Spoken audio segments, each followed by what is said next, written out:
Alright, so as promised, I'm going to build a bit of a run through of this elite boss for the week. Gonna shorten this one up a little bit. I made the standard one obviously quite detailed, and the audio actually corrupted, but basically just talked through the whole fight, showed it from the start. I've beat this elite boss now a couple of times. It's one of the easier ones. The modifiers are quite generous, but I wanted to make a video where I'm just showcasing how to get set up nice and early, and then I will show some of the late game as well. But the main point of this one is just how I'm going to set up farming on this, and I just want to make a guide to show the easiest way to farm your income. So by round sort of 60, I expect to have a setup that's basically just going to keep me covered for the whole run. Should be nice and easy. Now, again, we're not playing ranked, so no real concern on a time penalty here. Can just kind of let this crack on, and this defense will hold anyway. I don't have to worry like if balloons are getting around that first circle and around the second map. That's fine. So it just means I can rush merchantman straight away, and then once I've got that, I'll grab grape shot. So yeah, gonna quite literally just go merchantman, grape shot, and then I will go for a discount village, double discount, and then I'll get a rubber to gold alchemist. I'll probably go single discount and then rubber to gold, just because I'm not going to sweat that much, if you don't need to. And then, so merchantman, grape shot, first discount village, rubber to gold alchemist, second discount village, then a bottom path farm, so it's 0, 2, 3 farm, and then that's when I'd go for my balloon trap, and then you get your Minneapolis then, and that is income absolutely smashed out of the park for your first phase, which I will showcase gradually now. So merchantman's all good. I couldn't have got that before the end of the round, which is annoying, but it's fine, that's how the math works out. This week, as I said, it's a really forgiving boss this week, and they give you extra starting cash, which just means you can rake a load more money in. So gonna skip forward for a bit now. I'll set up the discount village and then I will be right back. So thankfully, as you can see, I've actually managed to get the double discount up, well, sorry, the second tier discount up before needing grape shot, which is good, saves us a few pennies. If you can optimise little things like that, it does make a big difference in the long run. That snowballs so much by round 20, you wouldn't believe it. So yeah, I'm going to change up on the order I said ever so slightly. Double discount's great, but I just would rather have a bit of extra money in. So I'm going to get this down first, because it's a nice 80 a round for just to speed things up. I don't know if you know, but the tower cost is also reduced to discount village, so that would have took a little bit less than what it's meant to cost away from me. Doesn't reflect on the side, so you still need like the amount that you'd have to pay if it wasn't discounted, but it will only deduct the discounted amount, so you save a bit of money on that. So yeah, a bit of an interesting point there, but there you go. So yeah, double discounts now all set up, so we'll go for that for now. A few rounds left before the lead round comes up, so kind of chilling really. I always aim to have my alchemist down for the first lead round. I find that's generally a good marking point for it. So I believe it's 24. So we've still got a few more rounds of actually just pulling some more money in, which is good. As you see now as well, we're starting to get a little bit more. Balloons getting a little bit further. Not massively worried about that just yet. We should be alright, because this will catch them again. But yeah, and then we'll get that marketplace going, bit of extra cash in, and then so it'll be this really dense wave up next. Get that there. Oh no, sorry, one after this one's a really dense wave, and then we're looking at leads. So we've got this nice and discounted. I know it seems a bit backwards to have a double discount there and not get the alch in range, but that's honestly for way down the line, and like I said, this is a bit of a lazy setup. I've also definitely got the round count way off, but it's fine. It's not really a bad thing. So I will chuck down in that case. Oh, these go on double discount. 1870, yeah, there we go. This is the dense one, and then lead's next. Apologies, guys. Don't need that dark monkey anymore. And no, we're not quite going to get that before the end of the round. That's okay. Have a bit of extra money over these next couple. But I would normally go rubber to gold on this yellow wave, but it tampers massively with the second lead, so we'll just kind of take that as it is. Don't know why, but it interacts weirdly with lead balloons. And then from here, we are going for our balloon trap, which we should actually be able to afford after this round, really. Not quite. We're nearly there. And then you want larger surface area always on this because it allows you to target it. Never ever ever want to go top path on one of these. And then I will grab. Come on, that just. And you have to refresh it, by the way. If you upgrade it to C camo, you have to replace it for it to start actually seeing camo. And then up next, I'm going to get a Monkeyopolis just before the boss spawns in, which is ideal. The Miniopolis, as it's aptly named, because it's not earning as much as a full one. But yeah, literally just chuck this one farm into it. It's only going to be a temp one. It doesn't need to last us for all that long. So yeah, see there, 1700. So should be nearly there. Nearly. Get the end of this round probably. It's good. I could sell one of the merchantmen for it. I don't know. Is that? It's probably worth it to do that, but I'm not going to. And then there we go. I messed that up. Then by not buying it before the round ended, but it's all good. All good. We're chilling for money. So yeah, that's a bit of a run through as to what you can do for like sort of getting in towards the boss. So I'll play this last round out and then I'll come back. So here we are at the boss. Now, I'm gonna just deploy the exact same strategy I use every single time. Should be nice and easy. May find that it's worth adding something else to this, but frankly I find this works very well. So get the elite defender up ASAP, and then I will add a couple of little bits to support with that, but doesn't need much, to be fair. As you see, it's already chipping away really nicely and it's not even fully upgraded yet. You see, very much like what I did in the standard boss and what you've seen me do constantly, I'll generally get the defense up into the fight, just because I find like a lot of these setups, they clear it very easily, and I'd rather just then be able to focus a bit of extra money on making some more, getting some more farms up. Like, it just makes more sense. So yeah, we're not really in a position to leak lives here, because that will clear out anything that's going to leak, but we're doing really well for damage anyway, not massively concerned. One thing I would do if I was you know, if Vortex is a bit beefier, probably look at chucking a well, I can actually jungle drums, that should reach that, yeah it does. But well, that's the first thing I'd do, but the other thing you could do is get a sticky bomb down near to the vortex, but you don't need to. You don't need to on this particular one. So, oh, I've made a mess of that. Apologies. So we'll go for that there, and then this is where we're going to build our actual Monkeyopolis for the late game. We should be able to start on pretty soon as well, which is nice. We'll generally go for a BRF first, and then I will overclock that a little bit as well, just to get some income in, because I want XXL trap for the next few waves. So once we're pretty much clear here, I'm going to sell up and then get that. But yeah, it should be in a good place, so we can do that now, which I will go for.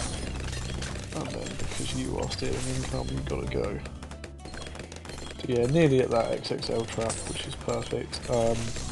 Gonna wait. I'm not in a massive rush. There's no mobs this round, so we're alright to just wait out a moment, and we'll have it literally instantly. There we go. Perfect. And it did catch that mob as well. So yeah, now in a really good position with our farming. I will, yeah, just look at getting another one of these down. Again, this is overkill. You need it in the late game, you don't need it right now, but I don't mind. it doesn't make a great deal of difference. And I want to go for one of these as well for when I do sell that. So another thing that, another method of farming, and we've got it, is great because it's triple discounted. This is not that, well, it's quite popular in like the in the blues community, but not everyone knows about it. Overclocking the farms is a thing of beauty. You make so much more money off of them. So we'll see reflected on the BRF here when I get to it. Should get any moment now. Perfect. And I can use it on an elite defender to clear the second tier as well if I really wanted to. Or what I'm actually going to go for is a mad.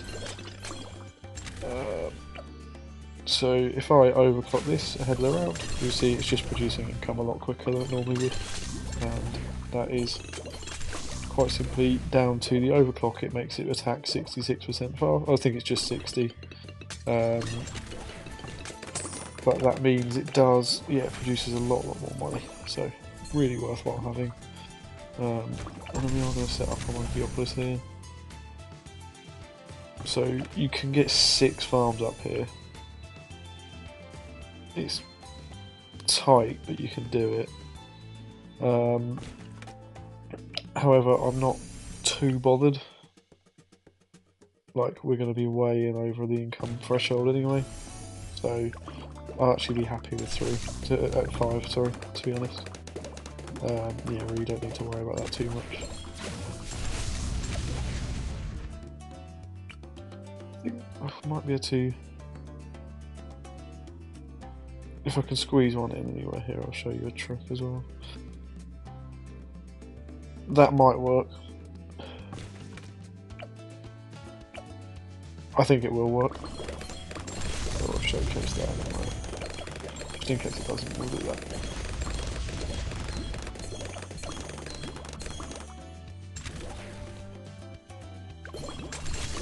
But yeah, nearly at the point of where we want to be. Boss is coming up in a couple of rounds, so I may hold off until this next tier beat, but I must overclock that.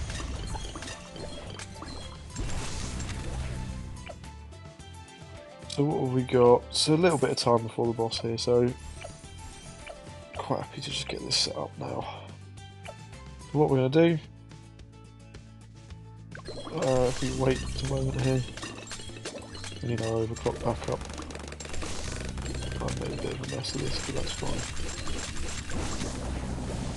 So, okay, so we overclock this, and then we upgrade it, and it gives you a little bit more range. It's actually not picked up any of what I thought it might, but it doesn't matter too much.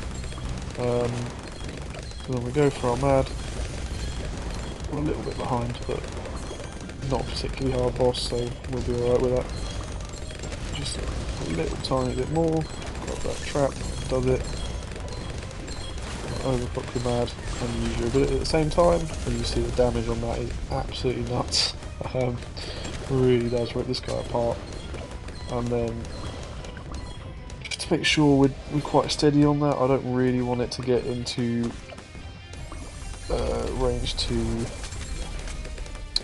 stun my mad, because that will really slow us down on this. I'm going to just have that set up alongside one of these and outbuff the lot.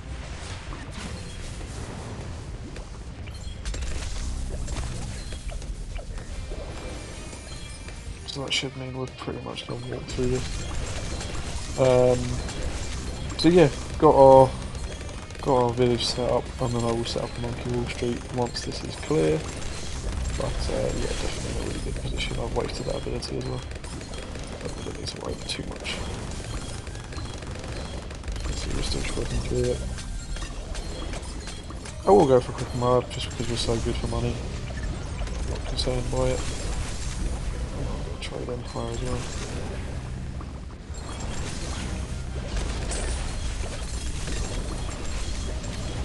As you see, we'll just really rip this apart.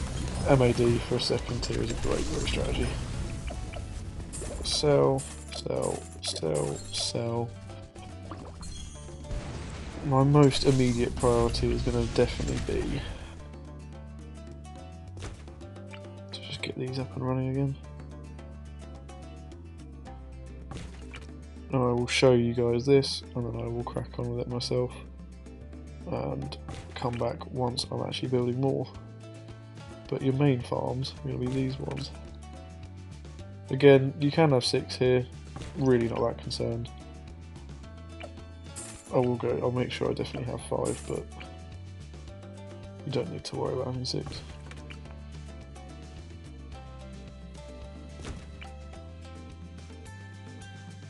There we go.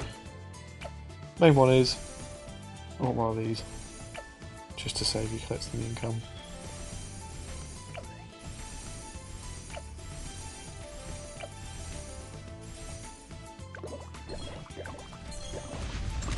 And we'll see that's making us so much more money now. And then, as well as that, there we go. Alright, so up to a point where we can now afford this, which is good. Ultra Boost is probably my next best option, but you see, I mean, we're already just absolutely raking it in. So much money off these towers.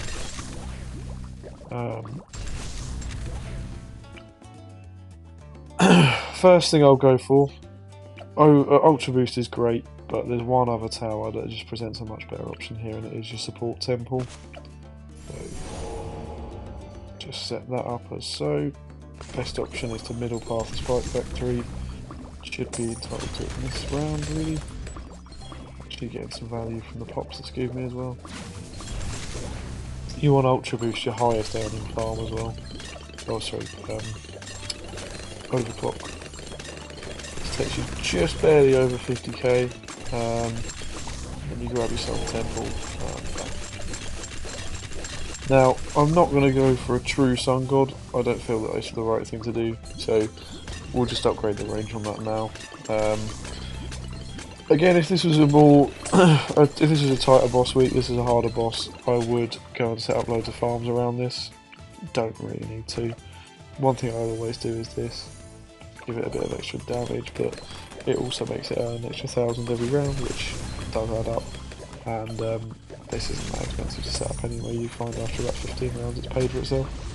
So yeah, I will leave this to run through. I'm not going to add anything else to it because we don't need to. I will put some boats down actually, just because they're really cheap. While they sit in range of that, and it's some easy extra money. And then for the next tier, I'm going to boost the ever-living crap out of a flying fortress within the range of this, and apply a few debuffs to the Vortex. So I will save up until then and be back. So, as expected, when I walk through those rounds, we're way over odds with our income as things stand, so good. We get to get some pops up on this, which is exactly what we want. So, just want to really buff this up. Now, there's a few different villages to go for. That was stupid. That should just about cover it. There we go. And then the other one that doesn't need to cover the others too much is that. Set up a glue gunner for the damage buff, and a sniper for the other damage buff.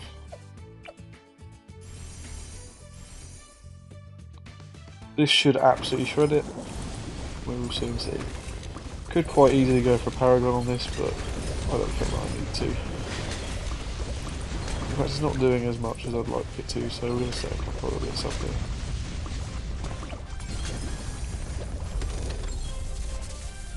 That's caught my Ultra Boosts, but not my Flying Fortress, which is irritating, but could be worse. Glue Storm here. Oh, I could really use having that Ultra Boost back up. It's going to stun me a lot here, which is going to slow the attack down, but I can quite frankly live with that, to be honest. So long as we're clearing it, that's all I'm here for today. I don't need to, we're not trying to get a high score or anything here, so needn't worry. It definitely has enough in its locker to clear this, which is the main thing. Just grab a couple of other little bits to help damage it a bit more.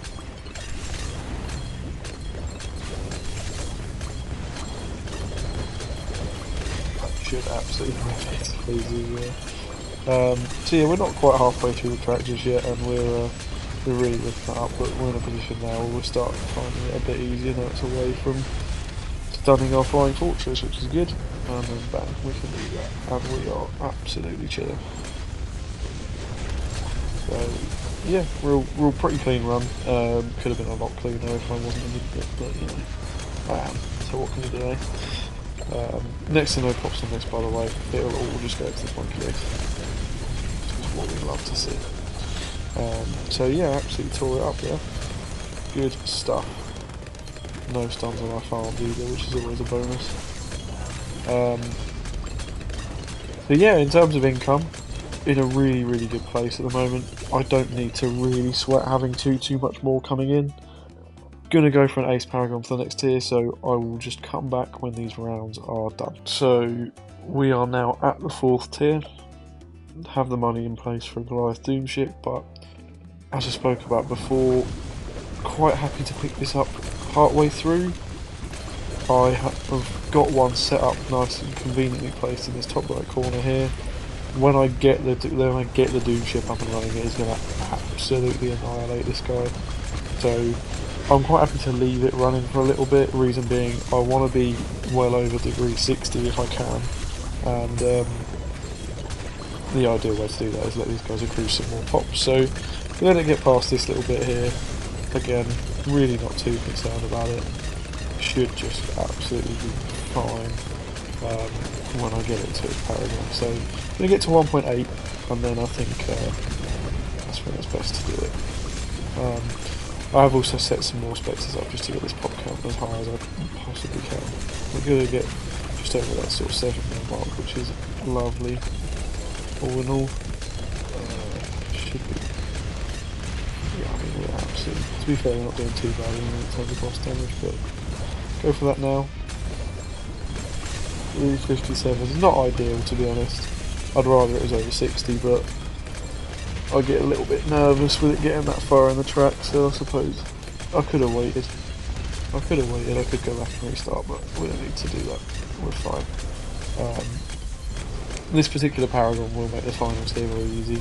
I've got a Ninja Monkey set up, gonna add that, and then I'm also gonna add probably a boomerang, but we're absolutely fine. Here we are on the last tier. Got an okay amount of pops on the ninjas. Not great, but we're alright. We're in a good place. We're chilling. So degree 26 on that. I'll sell these up. Go for a couple of simple little bits down here as well. So right there we'll go for our embrittlement. Just reduce some of the cooldowns as well, and should really be all we need, but I'm going to put the stuff down in place for a Dark Paragon,